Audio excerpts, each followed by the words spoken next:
All right, let's just dive right into the kind of weird world of FX auto trading tools. We're going to unpack the simple logic that seems to break them, and then get into the powerful psychology that, well, keeps them alive and kicking.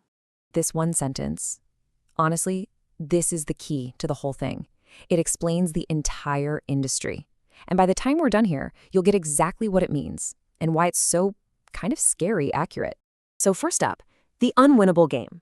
Before we even touch to psychology, let's just look at the cold, hard logic that says these tools, well, they just can't work the way they're advertised. It's a purely rational argument. Okay, check this out. It's called the seller's paradox. And it goes like this. If you actually invented a tool that could guarantee wins in the market, what's the smartest, most profitable thing you could do? Well, you'd use it yourself, right? You'd keep it a secret and just rake in the cash. The moment you decide to sell it, you're creating your own competition. You're shrinking the very pool of profit you're trying to win. So the act of selling the winning tool is pretty much proof that it isn't one. I mean, it really just boils down to this simple economic truth.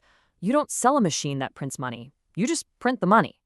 The fact that these things are on the market is maybe the biggest red flag that they're not the golden goose they claim to be. And here's another key detail you gotta understand. These tools, they love to flash these impressive profits on the screen.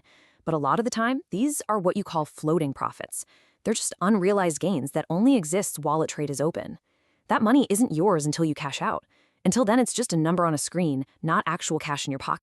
So when you put all that together, the seller's paradox, the way FX gains actually work, logically, the case seems pretty much closed. You'd think nobody would ever buy one of these things. The rational argument against them is just incredibly strong. But, and this is a huge but, this is where the story gets really, really interesting. If the logic is so clear, it brings up a very big question. And this is the paradox we really need to solve, right? The logic seems sound, the flaw seems obvious, so why in the world is this a massive, thriving, multi-billion-dollar industry? There has to be something else going on. People have to be buying them for another reason. And the answer is, they are. The creators aren't actually selling what's on the box. They're selling something way more subtle and honestly, way more human. They're selling an escape hatch. This is the real magic trick right here. See, the promise is, here's a tool that wins for you. But the reality, the actual product being sold, is here's a device that decides for you. See that shift? It's everything. It's not about a financial outcome, it's about a psychological service. This quote from our source material just absolutely nails it. The real problem this product solves isn't losing money, it's the psychological pain. You know, the stress, the self-blame, the agony of making a bad call all by yourself. So let's look at the real features, the psychological ones. First, you get a responsibility buffer.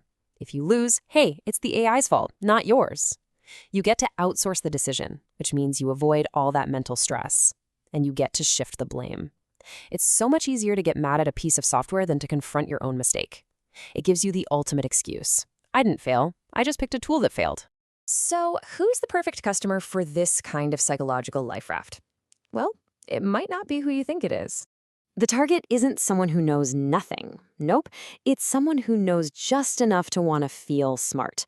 The source material calls them the wannabe informed. These are people who crave the satisfaction of making what looks like a sophisticated, data-driven choice, but they don't want the actual risk or the heavy mental lifting that comes with real analysis.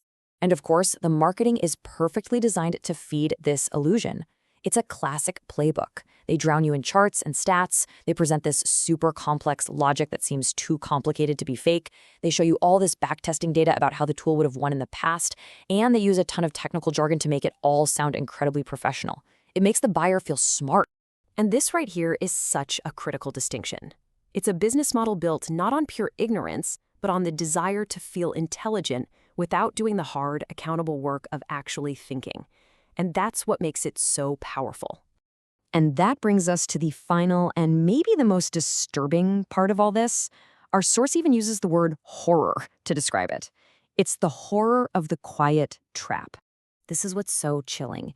You can know everything we've just talked about. You can understand the seller's paradox, you can see the flawed premise, and you can still be vulnerable. Why?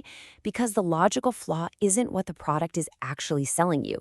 It's selling you psychological comfort, and that is a much, much harder thing for our brains to resist. This table just lays it all out perfectly. The whole business operates on two levels at the same time. On the surface, you have the logical product, which, as we've seen, is broken. But underneath, you have the psychological product, the escape from responsibility. And that part works perfectly, even on people who know the logic is bad. And that's what makes it so insidious. It's not illegal. They rarely tell you outright lies that are provably false. It just quietly, methodically erodes your sense of accountability. It gives you a permanent escape from critical thought. At the end of the day, the success of these tools just shines a massive spotlight on a fundamental truth about us as humans. You know, we love to think of ourselves as rational creatures, but so often our desire for comfort, for an easy out, for an escape from blame, well, it can easily steamroll our logic. And really, that's the final thought to leave you with. FX auto trading, it's just one example. Where else in our lives do we maybe choose the appealing, easy excuse over the hard, rational truth? What other tools do we buy just to avoid the burden of our own judgment?